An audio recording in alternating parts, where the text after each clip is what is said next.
Muy buenas, yo soy Santiago González Varas. Vamos a hacer un vídeo de nuevo sobre Nietzsche. Aquí tenemos el Ecce Homo. Mm, Este es un libro que adquirí en el año 1980, pongo yo aquí en la primera hoja, me lo escribí en su momento. Es decir, tenía 15 años. Y hemos hecho un vídeo sobre Así hablaba Zaratustra, donde concluíamos que esta obra era principalmente musical, era una obra hecha con el espíritu de la música traducido a palabras, tal como suena la música, con sus extravagancias, sus estridencias, pues así hablaba Zaratustra fundamentalmente. Y me interesa destacar esto porque aquí precisamente lo que se va haciendo es un relato de Nietzsche sobre sus propios libros, también sobre otras cosas que él llama cosas menores, como las formas de alimentación, los lugares, el clima, pero entre otros temas es también un libro sobre el contenido principal de sus obras anteriores, sobre todo Así hablaba Zaratustra, que él considera, lo dice aquí en Ecce Homo, su mejor libro. Qué duda cabe de que tenía razón en su apreciación. Pero aquí cuando habla de Así hablaba Zaratustra, dice que acaso sea lícito considerar el Zaratustra entero como música.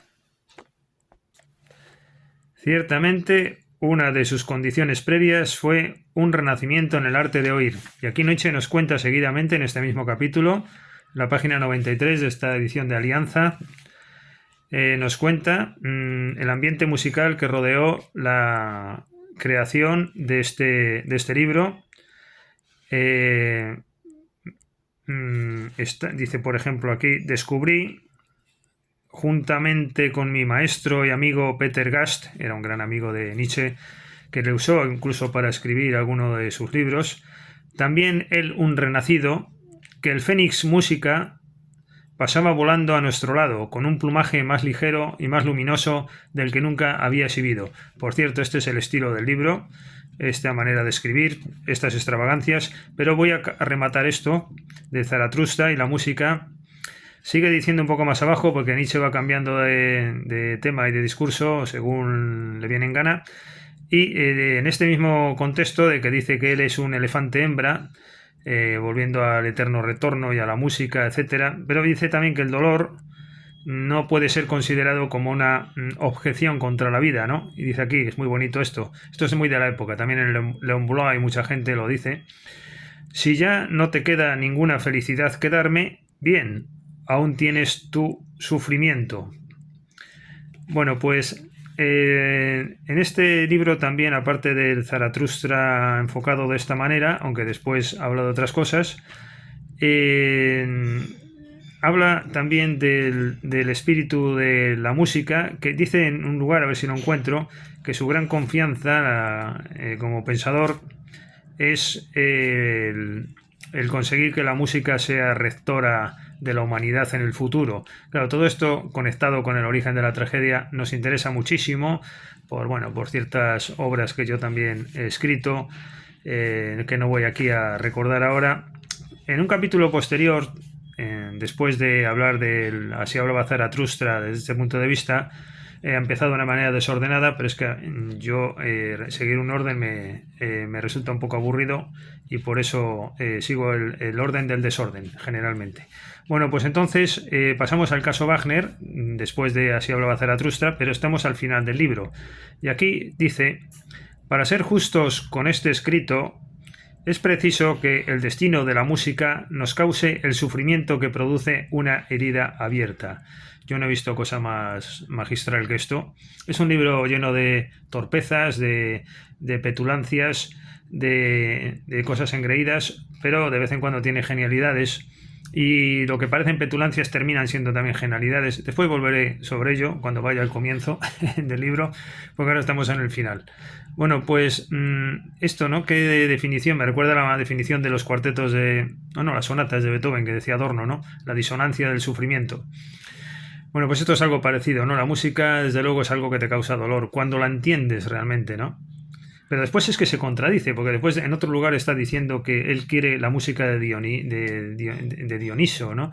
En el sentido de que la música tiene que ser eso que cauce el placer, y en otro contexto completamente contrario al dolor, lo dice. Es decir, que se está contradiciendo continuamente. Ahí está el encanto de Nietzsche, en estas extravagancias. Esto es un libro de extravagancias. Él niega lo modernista, niega lo decadente. Volveré a esa idea después, pero creo que esto en el fondo termina siéndolo. Por cierto, aquí habla de la decadencia.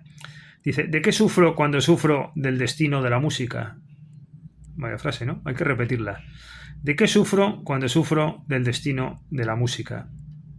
De que la música ha sido desposeída de su carácter transfigurador del mundo. Aquí hay toda una concepción. La concepción de la realidad basándose en la música. Eso que después Thomas Mann, que se considera seguidor de Nietzsche, Thomas Mann consideraba la música políticamente peligrosa, que dice en La montaña mágica. Todo esto es el mundo que merece la pena.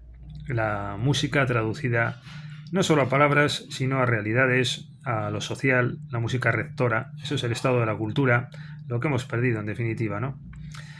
Dice de que la música ha sido desposeída de su carácter transfigurador del mundo, de su carácter afirmador. Él es un afirmador. Nietzsche es que queremos leer un párrafo entero, pero no podemos, porque surgen cuando ya has estado con estos textos tanto tiempo y tal, pues te surgen comentarios al hilo, ¿no? Nietzsche es un afirmador, es un destructor de los ídolos, pero en el fondo es un afirmador de la belleza. Él se considera afirmador, destructor, lo maneja como quiere a su antojo.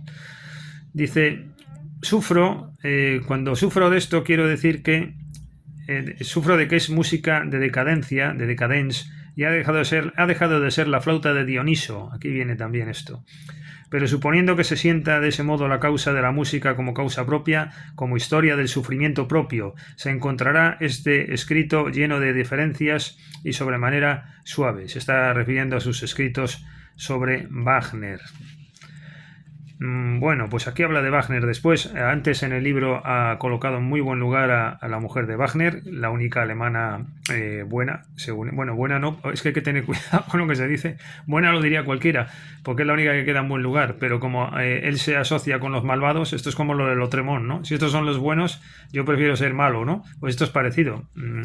Critica en este libro, sobre todo Nietzsche, la moral cristiana basada en la mentira, según dice él, y la hipocresía. Es otra de las grandes ideas de este libro, la crítica al cristianismo, pero él llega a decir también en este libro, dice, solo faltaría que pasara yo a la historia como ser un santo. Es que en realidad está adivinando el mismo Nietzsche, yo creo, un poco su posible futuro, ¿no? En el sentido de que no está exenta su escritura de cristianismo de fondo, ¿no? Igual que dice no ser decadente y al final lo es. Bueno, dice que el pueblo alemán, otro de los grandes apaleados por este libro, el pueblo alemán lo critica continuamente, pues dice que el pueblo alemán es idealista y que se dedica a conceder derechos a todo el mundo. Critica aquí a Lutero, esto es muy famoso y aquí viene, es muy bonito ver cuando sabes cosas ya de cultura general, ¿no? Por ejemplo, la crítica de Nietzsche a Lutero, que le considera, bueno, si no lo leo, Lutero, esa fatalidad de fraile, restauró la iglesia.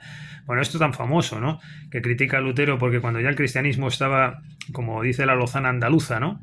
De Francisco Delicado, de Francisco Delicado. Era delgado, pero después él se hizo llamar Delicado al pasar a Italia, el autor de la Lozana andaluza, como estaba todo degenerada a Roma. Bueno, no solo este autor, sino tantos otros criticando esto. Y es verdad que en ese contexto sale Lutero y reforma la iglesia y la revitaliza. Y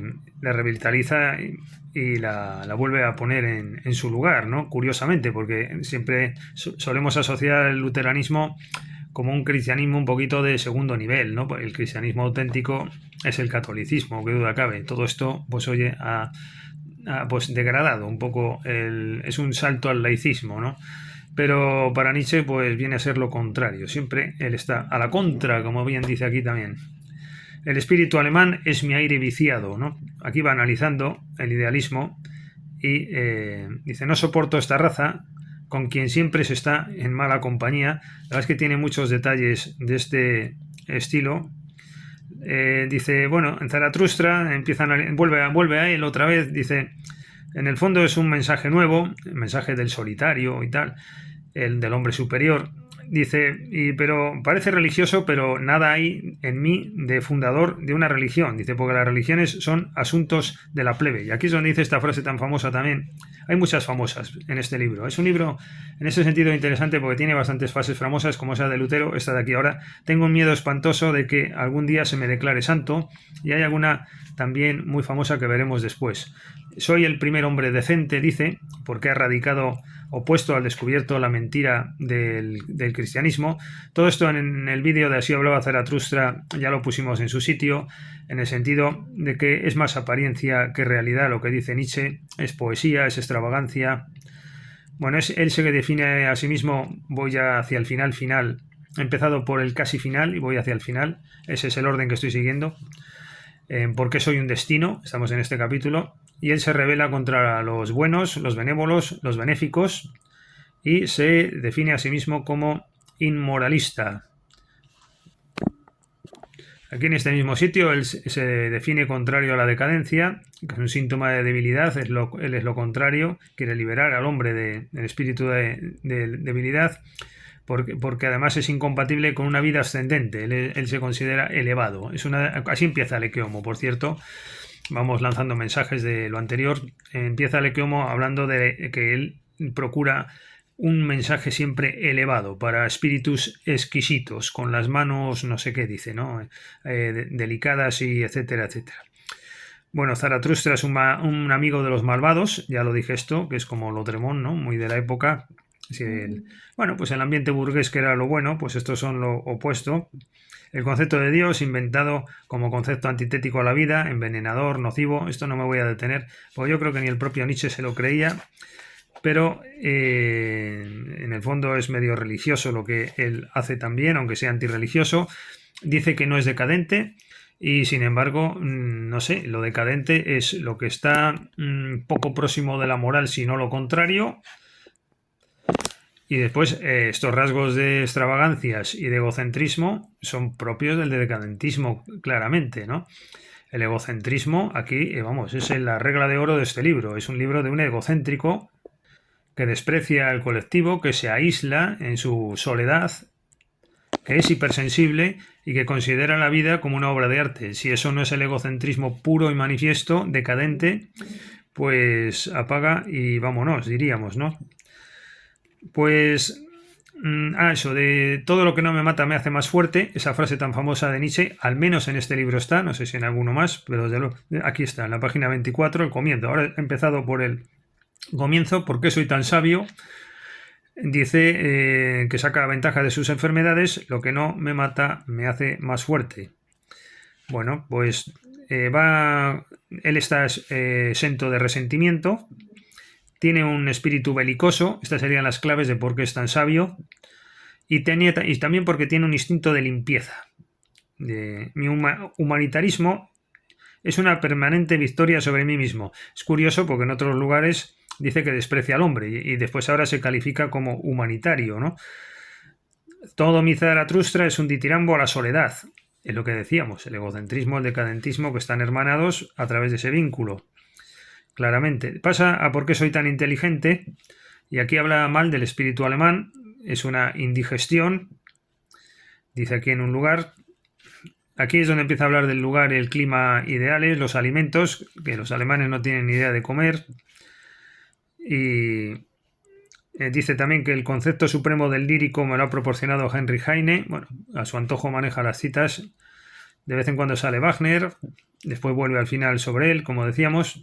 Y aquí muy interesante, porque yo soy tan inteligente, voy a decir todavía unas palabras para los oídos más selectos. ¿Qué es lo que yo quiero en realidad de la música? Que sea jovial y profunda. Aquí es donde define la música en sentido contrario de lo que dice después. Bueno, y después dice por qué los alemanes son tan malos músicos. Esto es curioso porque él mismo es un músico.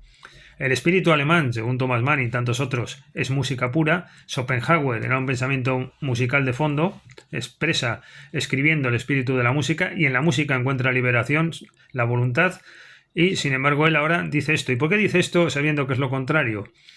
pues porque es su manera de decir las cosas, pero es algo más, no me sale cómo explicarlo. Creo que lo he dicho en el Así hablaba Zaratustra mejor que ahora. Pero bueno, en definitiva, el pueblo alemán, que no es musical, porque para ser música hay que ser polaco, Polonia la pone muy bien, porque él dice que también en el Eterno Retorno tiene algo de polaco anteriormente. Bueno, esto aparentemente para alguien pues podría ser el libro de un chiflado. No es eso tampoco, son extravagancias exquisitas, propias de espíritus sublimes. Y yo creo que tiene razón Nietzsche en lo que escribió, de que él, aquí nos llegamos, ¿por qué escribo tan buenos libros? Pues yo sinceramente creo que sí tenía razón Nietzsche, de que escribía muy buenos libros. Aquí este capítulo, bueno, que es Aniquilador de la Moral, que escribe desde la altura, que se considera psicólogo en gran medida. Después va pasando al nacimiento de la tragedia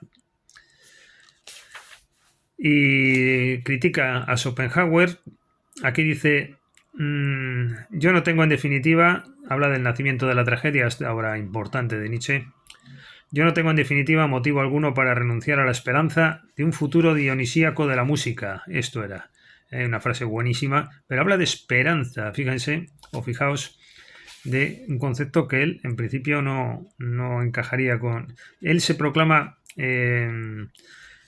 partidario del exceso de la vida, un poco parecido a Bergson, que dice posteriormente, él por su parte en 1910 y por ahí cuando escribe, humano demasiado humano, menschliches allzu männliches, así se dice en alemán, creo recordar. Y bueno, pues aquí también habla de los festivales de Bayreuth. Después recuerda su libro Aurora, que es una campaña contra la moral, la Gaia Ciencia. Y es donde ya nos llegábamos después, Así hablaba Zaratustra, y de ahí fui hasta el final. Bueno, pues esto es lo que tengo que contar de Ecce Homo, un gran libro, He aquí el hombre, y por alusión a Pilatos y Jesucristo, siempre con estas cuestiones bíblicas, Nietzsche en su mente. Y hasta la próxima, muchas gracias por su atención.